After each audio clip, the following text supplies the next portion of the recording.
Welcome to another episode of Impact Yobe. This is where you get information about developmental issues in Yobe State, the pride of the Sahel. My name is Femi Akonde. The Damaturu International Cargo Airport is probably the most ambitious development project in Yobe State.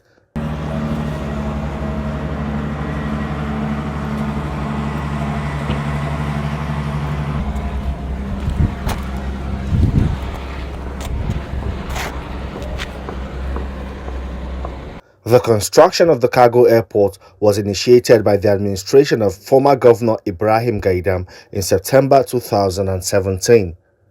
The administration of Governor Mai Mala Buni inherited the project and decided to go ahead with its completion based on its mantra of continuity, consolidation, and innovation. I took a tour of the airport in company of the State Commissioner for Transport and Energy, Abdullahi Kukowa, whose ministry is in charge of the construction. He will take us on a tour of this airport and give us the progress report. And let's go in and see what's going on. But first, why a cargo airport in Damaturu? Considering the strategic location of the state, where it shares border with some countries like Niger, and it shares border with most of the northeastern states. So we decided to, construct an cargo airport in Damaturu because, as I told you, Damaturu is agricultural state where we produce a lot of cash and food crops. We also rear animals, cattle, and we are the largest producer of gum arabic, which is a major export of not only the state but the country in general. So that is why we said, let us have an international cargo airport where our goods can be exported, and also the airport can be used for importation of goods. The neighbor countries will also use it to import their goods because it's very near to those countries as I mentioned. Yeah. That is the Niger, the Cameroonian, even the Central Africa will also use the airport to bring in their goods. At the airport's terminal building, the commissioner briefed me on the progress made so far. This building consists of the shops where passengers can buy and sell their products, and the security agencies, the migration, the civil defense, the NDLA, the custom, are here to inspect and make sure that all passengers are checked properly, to control trafficking of drugs. So this is the building where it consists of the VIP, the passenger lodge, the administrative officers, the counter, the ticketing, and what have you. Yeah, so this is what the building is all about. How soon will this whole facility be available for use? As I'm talking to you already, the contract has been signed for the supply of the furniture, and you have seen it's just finishing touches. The suspended ceiling is just about to be hung, and the building is ready to accommodate all it means for. Mm-hmm. What volume of traffic do you envisage at this airport? I'm talking about passenger traffic now. Well, it all depends on the patronage of the passengers, because we were with some people yesterday. He's from Bauchi. He said if this airport can be functional, he prefer to use this airport than Bauchi Airport because it's more closer to his hometown than Bauchi Airport. So you have seen how viable this airport could be if it is completed. From the terminal, we moved to the control tower of the airport. This building controls all the communications with the airport, and then the flying aircrafts. So the control tower tells the pilots the situation of the weather, the situation of the airport generally. Everything has been completed. The equipment has been installed and tested. So this is the heart of the airport. These are control tracks, a very critical facility. Of course, in an airport. of course, yes. It is already equipped with some communication gadgets as required by standard procedure. This is The main technician yes, controlling yes, everything, the communication group. yes. Okay. So this is a part of the communication gadgets. Okay. It was not fully installed, but all the equipments are on ground. Any moment the airport is set, they will come and install the remaining equipment. Okay. Yes. What is remaining is just the finishing touches, as I earlier told you. So how long will all of this take before completion? So it remains the finishing touches, but is there a timeline for completion? No, most of the equipment has to be manufactured outside. That is our headache. I didn't mean that the equipments are manufactured here in Nigeria. By now, this project has been completed, but we have to order from outside. The contractor has to order. It's not something that you can go to the market and pick it. You have to place your order. Before you, maybe some other people has already placed their order, so you have to wait until those people has been served before you, then you can get your own. That is what is bringing all the delay. Otherwise, this airport could have been operational by now. But as I told you, the exchange rate has also contributed. We hit the runway of the airport.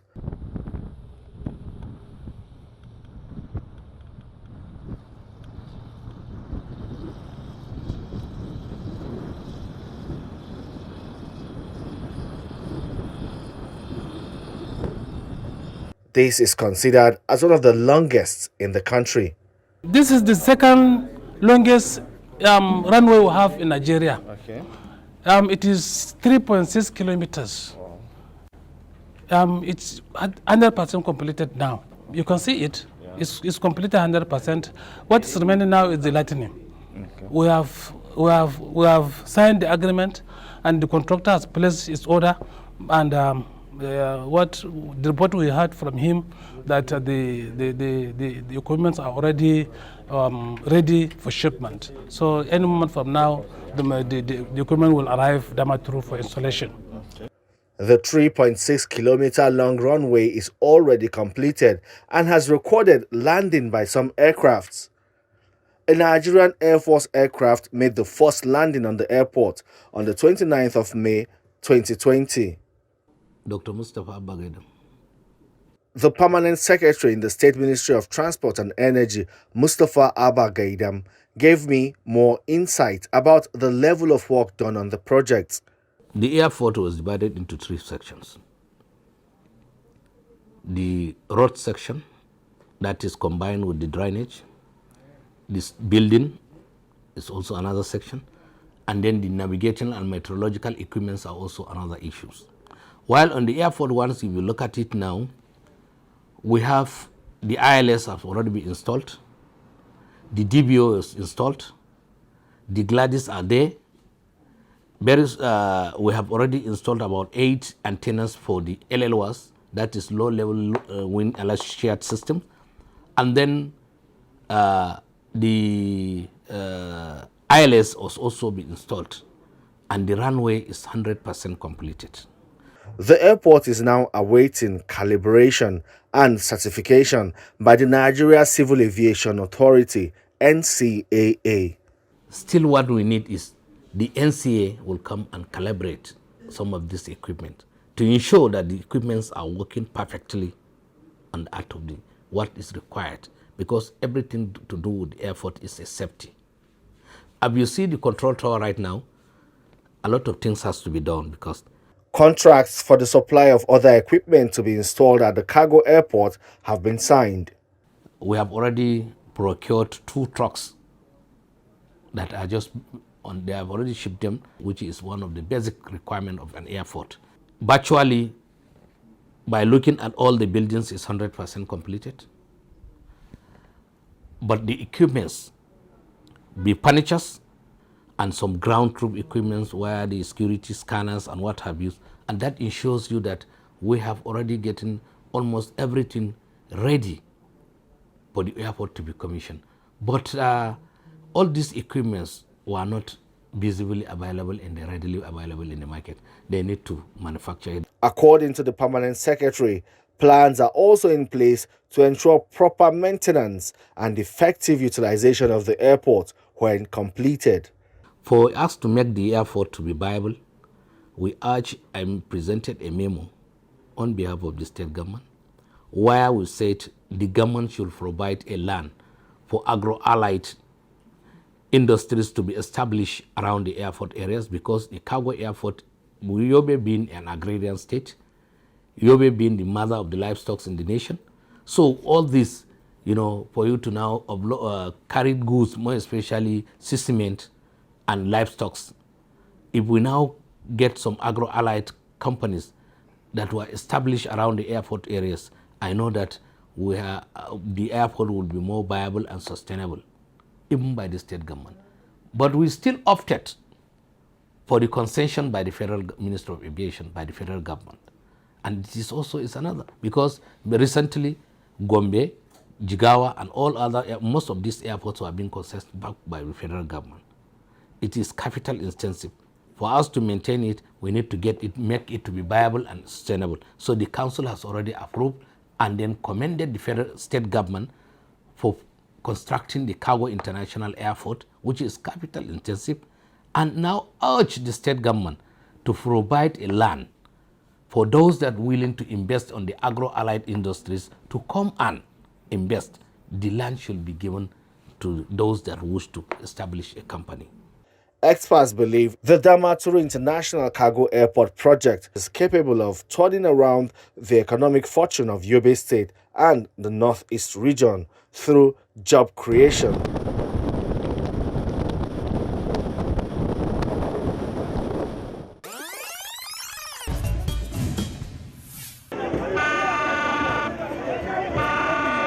The Yobe State government is set to construct a 10-kilometer road project linking Chibosco and Tagali communities in the state. The project is in fulfillment of the campaign promises of Governor Mai Malabuni to the people of the state. Flagging off construction of the road, Governor Buni said it will promote commercial activities and provide easy access to hard-to-reach villages in the area. Governor Buni admonished the befitting communities to take ownership of the project after completion. The groundbreaking ceremony for the construction of the 10-kilometer road linking Chimbusko and Tagali communities is in fulfillment of our desire to bring dividends of democracy to the doors of our people. This project is also in realization of our vision to provide communities with social infrastructure, unlock economic potentials of the state, as well as to improve the social lives of the people. I am optimistic that this road project will stimulate economic activities, facilitate easy movement of goods and services, enhance commerce and trade, and create more employment opportunities for the benefiting communities and others. I am glad to note that our effort in building roads across the state has increased the volume of commerce, agriculture, and social activities in the communities with great economic benefits.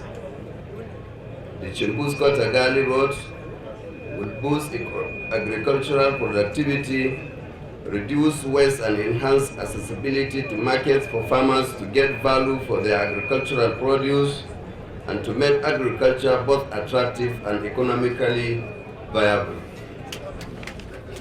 I urge the people of Chimbusko and Tagali, as well as other surrounding communities, to take ownership of this project when completed.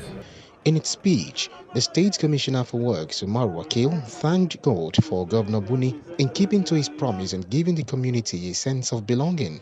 We all have a cause to be happy, given the development projects being implemented across the entire state by the dynamic administration of His Excellency Honorable Mai Malabuni, FCIA. It is normal with His Excellency to live up to his works. without any form of prompting or pressure. This is demonstrated by the numerous road networks and township roads being commissioned in the state, while new ones are being flagged up without any interval. Also, in Nguru local government, Governor Buni flagged off the construction of Trans-Sahara Road along Balangua-Kumangana route. Governor Buni stated that construction of the road was conceptualized in order to link the Sahara with roads for easy accessibility to farms and improved agriculture production. Kumaganam Aspar roads and to commission the completed Nguru Township roads. The two projects fits into our broader objectives of transforming our state and improving the well-being of the people. As you may recall, the Trans-Saharan Road project was initiated to address the challenging unmotorable roads in the desert-prone northern part of the state. It should be noted that the idea of linking Balangua to Kumaganam forms part of the larger Trans-Saharan Road. The project is designed to align a number of communities that share common markets with concentration of cash crops such as cowpea and sesame seeds. The provision of effective road network in the state will continue to be one of our topmost priorities. We will therefore remain focused on intercommunity linkage to ease movement of goods and services, and to continue to provide township roads and drainages for sanitation, good environment, and beautification of urban and semi-urban settlements in conformity with our development.